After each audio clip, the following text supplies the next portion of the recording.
ನಮಸ್ಕಾರ ಕರ್ನಾಟಕ, ಎಲ್ಲರಿಗೂ ಶುಭೋದಯ. ನಿನ್ನೆ ಅಂತೂ ವಿಚಾರಣೆನ ಇವತ್ತಿಗೆ ಮುಂದೂಡಿಕೆ ಮಾಡಿದ್ದಾರೆ. ಸಿ ವಿ ನಾಗೇಶ್ ಅವರ ವಾದ ಅಂತೂ ಮುಗ್ದಿದೆ. ಎಲ್ಲ ಏನಪ್ಪ ಅಂದ್ರೆ ಸಿ ವಿ ನಾಗೇಶ್ ಅವರ ವಾದ ತನಿಖೆನೇ ಇವ್ರು ಮಾಡಿರೋ ತನಿಖೆನೇ ಕಟ್ಟುಕತೆ. ಇವರೇ ಎಲ್ಲನೂ ಸೃಷ್ಟಿ ಮಾಡಿದ್ದಾರೆ. ಯಾಕಂದ್ರೆ ಎಲ್ಲ ಒಂದು ಸಾಕ್ಷಿ ಹೇಳಿಕೆ ಏನಿದೆ, ಒಬ್ರದ್ದು 5 ದಿವಸ ಲೇಟಾಗಿ ತಗೊಂಡಿದ್ದಾರೆ, ಒಬ್ರದ್ದು 12 ದಿವಸ ಲೇಟಾಗಿ ತಗೊಂಡಿದ್ದಾರೆ. ಮತ್ತೆ ಹೈ ವಿಟ್ನೆಸ್ ಅಂತ ಏನಿದ್ದಾರೆ, ಒಬ್ಬ ನೋಡಿದ್ರೆ ಕಾರ್ ಬಂತು, ಕಾರ್ ಹೋಯ್ತು ಅಂತ ಹೇಳ್ತಾನೆ. ಇನ್ನೊಬ್ಬ ನೋಡಿದ್ರೆ ಮಾಧ್ಯಮದಲ್ಲಿ ನೋಡಿದ ಮೇಲೆ ಗೊತ್ತಾಯ್ತು ಇಲ್ಲೊಂದು ಮರ್ಡರ್ ಆಗಿದೆ ಅಂತಾನೆ. ಇವ್ರನ್ನೆಲ್ಲ ಸಾಕ್ಷಿಯಾಗಿ ಹೇಗೆ ಪರಿಗಣಿಸಕ್ಕಾಗತ್ತೆ? ಇಲ್ಲಿ ಯಾರು ಕೂಡ ದರ್ಶನೇ ಹೊಡೆದ್ರು, ದರ್ಶನೇ ಸಾಯಿಸಿದ್ರು ಅಂತ ಎಲ್ಲೂ ಕೂಡ ಹೇಳೇ ಇಲ್ಲ ಮಹಾಸ್ವಾಮಿಗಳೇ ಅಂತ ಕ್ವಶನ್ ಮಾಡ್ತಿದ್ದಾರೆ. ಮತ್ತು ಈ ಒಂದು ಹೇಳಿಕೆಗಳನ್ನ ಎಷ್ಟು ಲೇಟಾಗಿ ತೊಗೊಂಡಿದ್ದಾರೆ ಅಂದರೆ ಇವರೇ ಒಂದು ಸೃಷ್ಟಿ ಮಾಡಿಬಿಟ್ಟಿದ್ದಾರೆ, ಇವರೇ ಒಂದು ಸ್ಟೋರಿ ಹೇಳಿಬಿಟ್ಟಿದ್ದಾರೆ.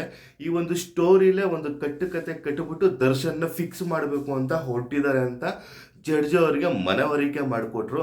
ಮತ್ತು ಇನ್ನೊಂದು ಏನು ಗೊತ್ತಾ ಮಹಾಸ್ವಾಮಿಗಳ, ಇದರಲ್ಲಿ ದೀಪಕ್ ಎಂಬ A13 ಆರೋಪಿ ಏನಿದ್ದ, ಅವನು ಕೂಡ ಹಲ್ಲೆ ಮಾಡಿದ್ದ.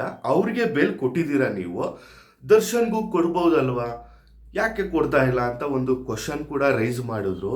ಮತ್ತು ಈ ಒಂದು ಬ್ಲಡ್ದು ವಿಚಾರ ಬಂತು, ಪೊಲೀಸವರೇ ಯಾಕೆ ಹಾಕಿರಬಾರ್ದು ಶೂ ಮೇಲೆ, ಬಟ್ಟೆ ಮೇಲೆ ಅಂತಲೂ ಒಂದು ಕ್ವಶನ್ ಕೂಡ ಮಾಡಿದ್ರು. ಯಾಕಂದ್ರೆ 1 ಲೀಟ್ರ್ ಬ್ಲಡ್ ತೊಗೊಂಡಿದ್ರಂತವರು, ಆದ್ದರಿಂದ ಇದು ಅನುಮಾನ ಬಂದೇ ಬರುತ್ತಲ್ಲ ಮಹಾಸ್ವಾಮಿಗಳು ಅಂತಲೂ ಕೇಳಿದ್ರು. ಒಟ್ಟಲ್ಲಿ ಸಖತ್ತು ಕ್ವಶನ್ಗಳನ್ನ ಕ್ಲಿಯರ್ ಕಟ್ಟಾಗಿ ಇಡ್ತಾ ಹೋದ್ರು, ಮನವರಿಕೆ ಮಾಡಿಕೊಟ್ರು. ಹೆಂಗನ ಮಾಡಿ ದರ್ಶನ್ ಅವ್ರಿಗೆ ಬೇಲ್ ಕೊಡಿಸ್ಬೇಕು ಅನ್ನೋ ಉದ್ದೇಶದಿಂದ ಸಾಕಷ್ಟು ಅಂಶಗಳು, ತನಿಖೆ ಬಗ್ಗೆ ಲೋಪದೋಷಗಳನ್ನ ಮನವರಿಕೆ ಮಾಡಿಕೊಟ್ಟಿದ್ದಾರೆ ಜಡ್ಜ್ ಅವ್ರಿಗೆ. ಇವತ್ತು SPP ಅವರ ಪ್ರತಿವಾದದ ನಂತರ ಒಂದು ಡಿಸಿಷನ್ ಬರುತ್ತೆ. ಇವರು ಎಷ್ಟು ಕ್ವಶನ್ಸ್ಗಳು, ಕ್ರಾಶ್ ಕ್ವಶನ್ಸ್ಗಳು, ತನಿಖೆ ಲೋಪದೋಷಗಳು, ಕಟ್ಟುಕತೆಗಳು ಅಂತ ಏನೇನು ಒಂದು ಮೆನ್ಷನ್ ಮಾಡ್ಕೊತಾ ಹೋಗಿದ್ದಾರೆ. ನೋಡೋಣ ಇವತ್ತು SPP ಅವರ ವಾದ ಹೇಗಿರುತ್ತೆ ಅಂತ.